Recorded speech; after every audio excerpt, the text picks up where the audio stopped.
Привет, ребята! С вами Момо. Сегодня я расскажу вам о своем первом платном заказе на фигурку. У некоторых, возможно, сейчас возник вопрос. Камон, неужели у тебя раньше ничего не заказывали? А вот нет, заказывали. Но мне не то чтобы платили. Конечно, от денег бы я не отказалась, чтобы потом покупать крутые ништяки для лепки или других крутых штучек. Так вот,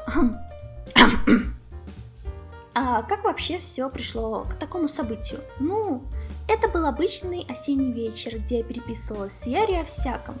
И она такая что-то там мялась, сказала, что у нее для меня есть предложение. Первая мысль, которая пришла мне в голову, хочет коллаб? Но это быстро развеялось из-за того, что Яри тогда уже была слишком нагружена работой со своими заказами и проектами. В итоге она рассказала, что появилась ее старая заказчица, и она хотела у Яри заказать аниме-фигурку из полимерной глины.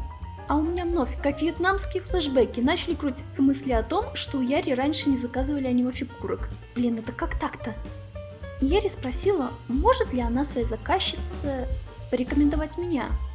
И теперь булки уже мяла я. Яри буквально в этом моменте наблюдала все мои противоречивые мысли, но любопытство превысило страх. Честно, боялась, что заказчица откажется от предложения, ибо она хотела изначально фигурку у Яри заказать, а не у меня-то. Для примера заказчицы мы даже решили сунуть фотки фигурки Алана в мое портфолио, чтобы показать все мои нынешние умения. Здесь должна быть, наверное, реклама телеграм-канала, где я публикую инсайды и фотки фигурок, по которым еще не вышло видео. Но впрочем, я уже все сказала.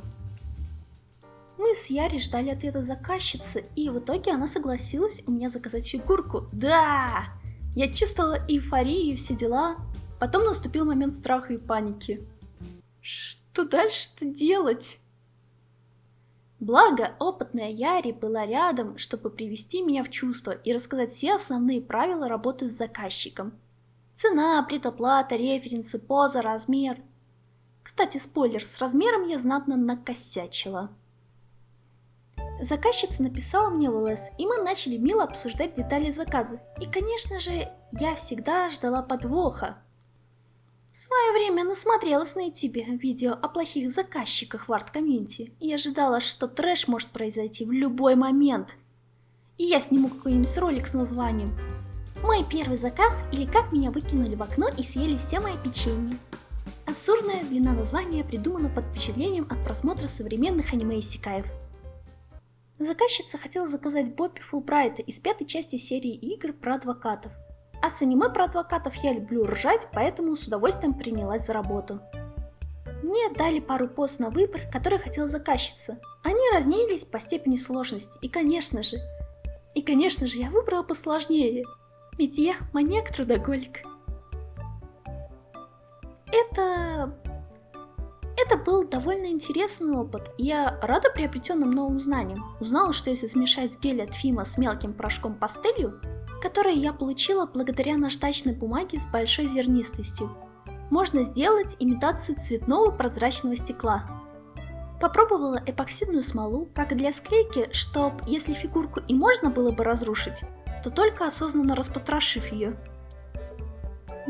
И УВ-смолу, которая быстро схватывается благодаря ультрафиолету. Очень помогает при придаче блеска объекту и в склеивании мелких и тонких деталей, хотя для склейки все равно лучше всего подходит эпоксидная смола, а не УВ. Также это первая фигурка с осознанными соединительными пазами, точнее правильно сделанными. И вроде бы все хорошо. Большинство экспериментов вышло удачно, много шлифовало, много деталей было сделано, что-то перелепливало. И спросите, где тот самый маленький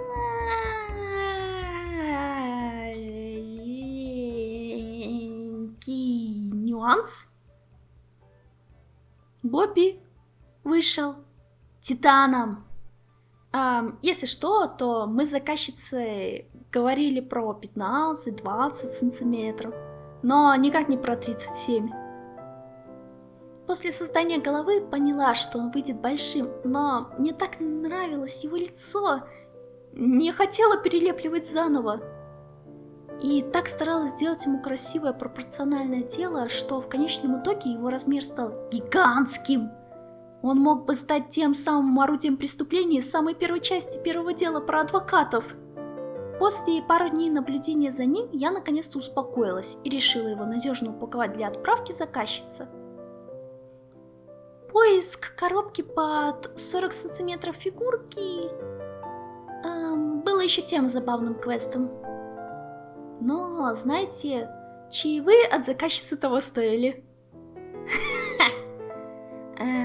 Шучу. Не только это принесло чувство завершенности и удовлетворения от своей работы. Не включая все то, что описала ранее, на самом деле была в восторге от конечного варианта. Я вспомнила, как лепить аниме, и фигурка вышла эпичной. Я и так горжусь. Но сюрприз, который мне сделала заказчица, это надо видеть. Поэтому я попросила у нее разрешения показать вам все замечательный и неожиданный подарок от нее для меня. Под конец этого видео. Наслаждайтесь. Распаковочку, господи. С этой посылки, конечно, было весело. Она моталась по Москве, а потом по Московской области. Решила, так сказать, меня потроллить фигуркой и приехать вовремя. Я писала, что типа 7-го приедет, но нет. Ну, все претензии к почте. Как всегда. Почта России, кстати. Забавно, что почта Беларуси, она прям все отправила быстро. За день уже как бы граница России. Я, кажется, вижу очертания фигурки от Вич. Нет, не вижу. Вот, стенд видно. Господи, сколько это? О, уже ни хрена. Ты смотри, какой он огромный. Так. Плюн. Козел, он огромный. Смотри, какой он. Да, Так. капец. И какая подставка. Так. Да, без очков. У него очки, мне сказали, что они как бы отдельные же, потому что... То есть, ты посмотри по сравнению с этими фигурками, то есть... Да. Это что-то... Куда его ставить? Не надо будет здесь стоять. Так, там еще что-то есть. Это будут очки. Вот в этом конверте мне сказали, что очки. Надо вот упаковочка. Упаковочка, да, красивенькая.